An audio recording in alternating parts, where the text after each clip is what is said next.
kumusta po? Narito po dito ang update natin para sa lagay ng ating panahon. Ngayong tanghali po ng May 25, 2024 na kung saan sa ngayon po ang bagyong si Aghon na ating minomonitor ay nasa vicinity na po ngayon ng Poblacion 1. Diyan po sa may Catbalogan, Samar na taglay ang lakas ng hangin na umaabot na po ang bugso nito sa 85 kilometers per hour na nagdudulot po ngayon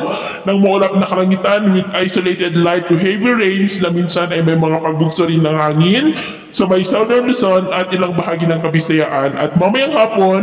posibleng nasa vicinity na po ng Katarman, Northern Samar at pagsapit po ng late in the afternoon hanggang mamayang gabi ay nasa vicinity na po yan ng Bicol region na magpapaulan naman sa malaking bahagi ng Southern Luzon, Calabarzon at ilang bahagi ng Central Luzon. Bukas po ng umaga ay nasa silangang baybayin na po yan ng Central Luzon at kikilos na po yan palihis, palayo po sa ating kalupaan. Pero kasabay po niyan ay ang unti-unti naman po nitong paghatak ng hanging habagat,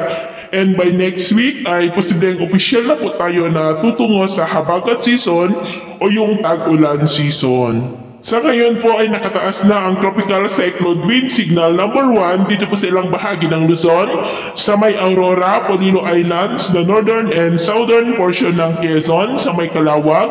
Ginayangan, Lopez, Buena Vista, Catanawan, Mulanay, San Narciso, San Francisco, San Andres, Tagkawayan, Gumaca, Quezon, Alabat, Perez, Plaridel, Pitogo, Macalelon, General Luna, Atimonan, Unisan, Mauban, Riau, Infanta, General Nakar, Padre Burgos, Agdangan,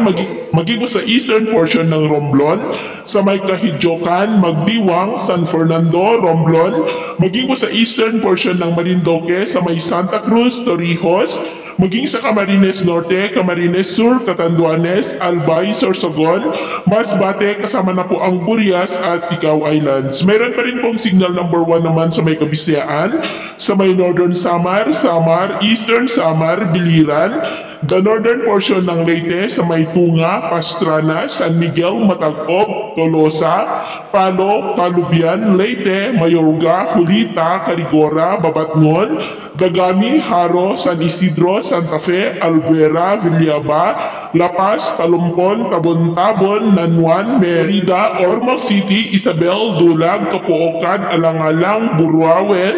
Tabango, Tacloban City, Kinanga, Barugo, maging mo sa extreme northern portion ng Cebu sa may San Remigio, Tabogon, City of Bogo, Medellin, Daan Bantayan, Borbon, kasama na po ang Camotes at Bantayan Islands. Kaya ingat pa rin tayo dahil posible pa rin po ang mga banta ng mga pagbaha at pagguho ng lupa,